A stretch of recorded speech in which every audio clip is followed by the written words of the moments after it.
Today I'm going to be sharing with you my sustainable clothing journey. I've made videos in the past about my plastic-free bathroom, about zero waste hacks, about DIY cleaning, but I haven't yet shared with you my wardrobe or my sustainable clothing goals. So if you are like myself and you're trying to lead a more eco lifestyle in general, hopefully this video can help you if you're maybe feeling overwhelmed or you're not sure which elements to tackle first. Hi and welcome back to my channel. Thanks so much for watching this video today. And so I'm going to be sharing with you a part of my journey that I haven't shared before, and I wanted to do a very honest run through of the progress that I've made and where I am on that journey and where I'm hoping to get to. So let's just get right into the video. Okay, so the first thing I want to start by mentioning is things like this don't happen overnight. So it is a long process trying to swap your life out from a conventional, almost consumerist way of life to a more sustainable one. So I'm going to be talking today about fast fashion, slow fashion, second-hand clothing, natural fabrics and things like that. And the main message that I want to just put across today is not to give yourself too much of a hard time. Now, I know I say this sentence a lot in my videos, and I think the reality is when I'm saying it to you, I think I'm saying it back to myself internally as well. So it has been a long journey. I have been on my eco journey for just over 2.5 years, and it's taken me that long to swap everything out to zero waste products or even just minimizing completely what I own. And my wardrobe is a part of that journey that I've only just started recently looking at. Budget constraints often have a lot to do with not feeling like we're doing enough or not feeling like we own the right things. I'm just going to be sharing with you today a few items of clothing that I own so far and just giving you a very authentic review, I guess, on my wardrobe currently and where I want to be at. So I'm going to start by showing you a pair of, or two pairs of trousers that I purchased recently that I mentioned in a previous video, which I'll link up above for you if you want to go and check that one out. I mentioned to you that I had a pair of handmade linen trousers, or two pairs, that were on their way to me, made by a small independent company on Etsy. The name of the company is Linen Fox, and the reason I came about purchasing from them is because one of my most inspirational YouTubers that I love to follow is at Heal Your Living. I've mentioned her previously. She is amazing. She is an extreme minimalist, and she often talks about her minimalist wardrobe and her linen clothing, and she recommends the brand or the company Linen Fox. So I'm just going to briefly show them to you and explain to you, I guess, why I bought them, and yeah, and then I'll go from there. So this is the first time I'm filming without my sling on, so this is going to be a little bit tricky trying to show you things, but I've really wanted to make this video, so I'm just going to try and ignore the cast and do the best that I can. So the first pair is this pair here. They're nice and tapered and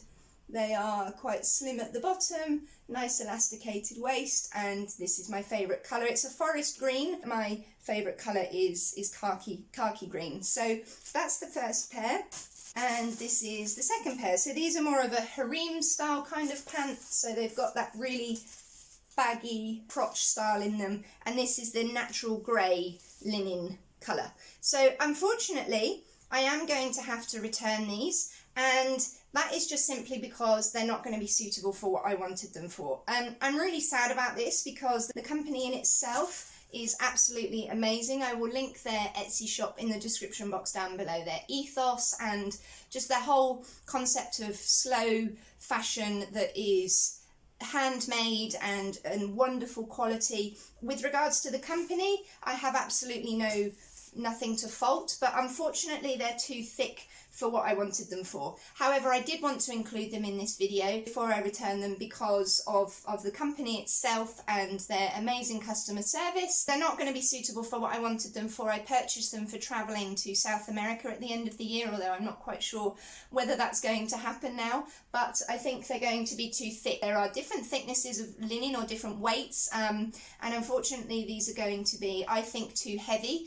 Because they were quite expensive, I can't really justify keeping them and only getting a couple of uses out of them, because then that's also not in line with my kind of minimalist lifestyle either, or my mindful purchasing. So whilst they are beautiful, they're lovely quality. I am really sad about this, but like I said, I still wanted to include them in this video because they represent exactly where I'm trying to get on my journey. So they come even with a set of swatches here in a little envelope, which I thought was really a really lovely touch. So yeah, unfortunately I'm going to have to return them. I think that they are going to be too thick for the hot climates that I like to travel to when we're allowed to go back to travelling, and I have other linen clothing that's much thinner, and I could tell the difference. So I will still check out their other items because they have some beautiful clothing. So that's with regards to those. And so then I'm just going to quickly share with you the things that I've been swapping out recently. So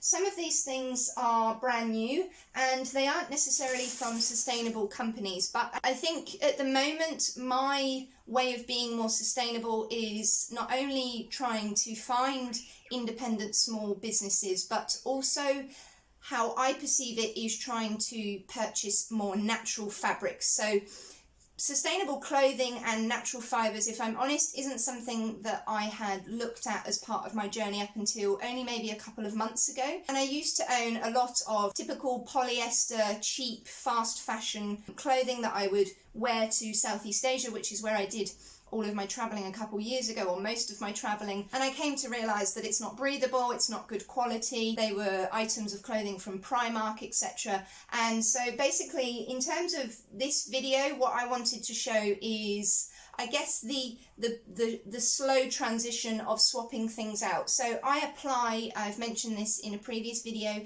a rule of 1 in, 1 out. In this case, I'm trying to apply a rule of 1 in, 2 out. So I really want to minimize my summer wardrobe. Like I say, budget constraints don't always allow to go out and buy from independent small businesses and have all your clothing slow fashion. Sometimes that just isn't possible, and that's something that I really wanted to emphasize on in this video, because whilst the things I'm going to show you aren't 100% sustainable, it's all part of the journey for me, where I'm learning as I go along and I'm looking in my wardrobe and thinking, okay, this is polyester, this is from Primark, I've grown out of the style or I've grown out of the colour, and so what can I replace it with?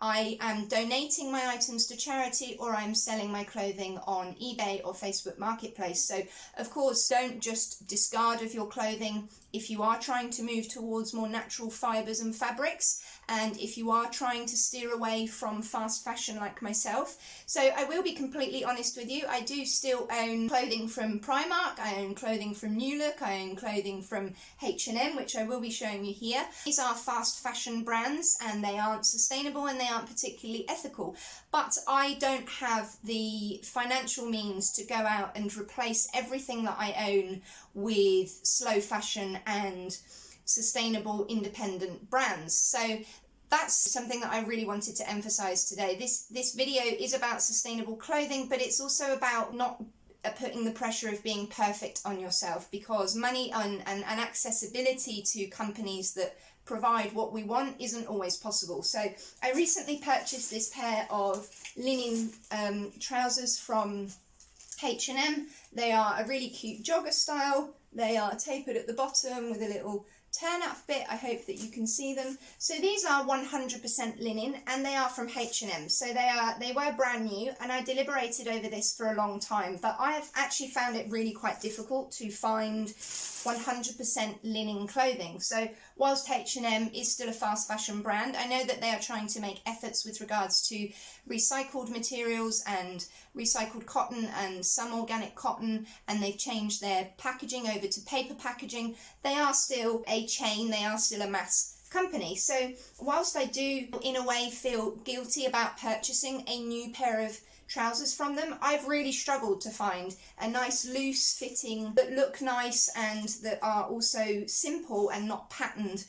Kind of 100% linen pair of trousers has been really difficult. What I have been doing though is buying things secondhand on eBay, and this I'm really happy with. This one underneath is a linen t-shirt that I've owned for years. So again, when I'm swapping over things in my wardrobe, sometimes there are things accidentally that I own already that are natural fibres, so that means that they don't need replacing. But this cropped white linen shirt was a couple of pounds. It happened to be my size. It is H&M, so I knew that I would like the style. 100% linen, has a little tie at the front, and it was really, really cheap, and I've, you know, given it a new home. So I'm really, really happy about that. I also have this hooded shirt that is from Thailand. I bought this when I went there a couple of years ago. It's a little bit stained now, but yeah, this is not something that I've purchased recently. It's just something that will be staying in my wardrobe. It's 100% cotton, and actually it's really hard to find a hooded shirt like this, which was an absolute lifesaver in the Southeast Asian heat. And then I have here a brand new Gap shirt. Personally, I've never purchased from Gap before. I guess they are also considered a fast fashion brand. They're not an independent business, but this is the only thin linen shirt in this colour that's 100% linen that I have been able to find. So again, much like my H&M trousers, whilst I do feel slightly guilty about this, I can't afford to buy everything from local independent businesses, as much as I would absolutely love to. And if I won the lottery, that is exactly what I would go out and do. But yes, this is the perfect colour for me for hot countries. It also buttons right up to the top, which is very important for me to protect my chest. And underneath is just a plain khaki green, my favourite colour, just a new look t-shirt, which was secondhand on eBay for a couple of pounds. It happened to be my size, and it's 100% cotton. So I'm trying to avoid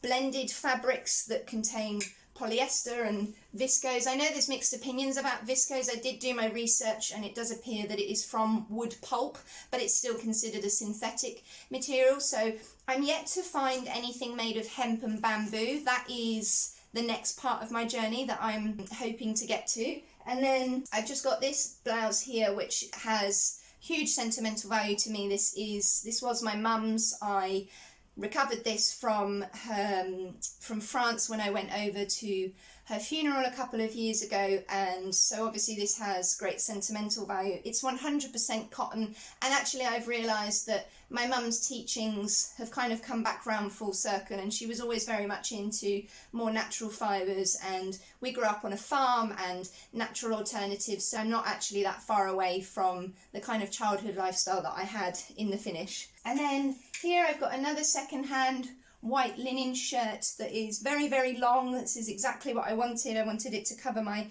thighs for certain occasions where it is particularly hot. This I think was £1.17 on eBay secondhand, and it happens to be 100% linen, which is again very, very rare. It is 3 sizes too big for me. I think this is originally Primark, and buttons all the way up to the top again, so great for protection from the sun. I can't actually be out in the sun really for any more than 20 minutes, and I mentioned in a previous video how I'm not really keen on slathering myself in sun cream from head to toe. I'd actually much rather just stay in the shade, wear a cap, wear long sleeves, wear long trousers, and protect myself that way. My skin doesn't really tolerate the sun either way, and I have lupus, which I've mentioned in previous videos. So actually I personally feel that it's safer and also more convenient for me. You know, sun cream gets on your clothing and all sorts. It's actually easier for me to just stay in the shade and cover up. So yes, underneath, oh, this is a brand new H&M top.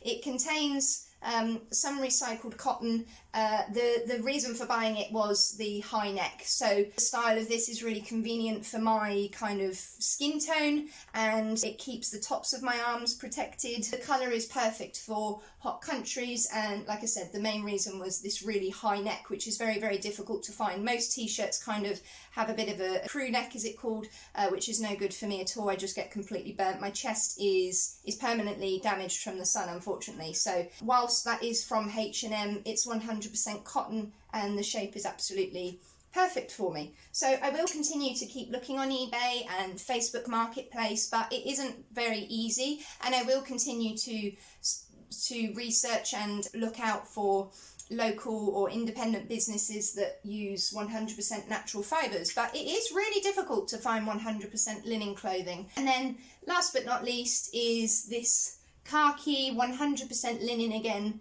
shirt from eBay. Again, only cost me a couple of pounds.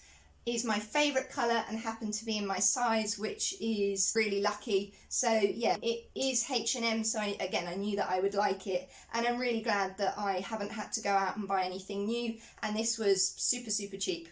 So yeah, there you have it. There are the changes that I've made so far in terms of my wardrobe. Like I say, it's far from perfect. I'm definitely very much still in the early stages of the clothing side of my journey, and I hope that you found this video helpful. I really wanted to kind of, like I say, emphasize about not giving yourself too much of a hard time. If your budget doesn't allow for it, it is very difficult to achieve the sustainable goals that we want to if we can't afford to go out and change our entire home or our entire wardrobe with slow fashion and with locally handmade independent brands. So yeah, that's what I wanted to share with you today. I always want my videos on my channel to be very authentic and a true representation of myself. You know, none of us are perfect, and I wanted to share with you how far I've come. I hope to do an updated review of, well, not review, but an update of my journey in a couple of months' time. Maybe even a decluttering video is something that I'd really love to share with you if that's something that you'd like to see. So how I've gone from owning hundreds of items of clothing and lots of pairs of shoes to really cutting everything down. As always, thank you for joining me and for supporting my channel. Please like this video if you found it helpful, and also hit that subscribe button if you haven't already, and make sure to go and check out my Facebook page, Red Curl Vegan. Lots of little daily snippets and meals and small recipes and things like that over on there. So yeah, take care and stay safe, and I'll see you soon. Bye.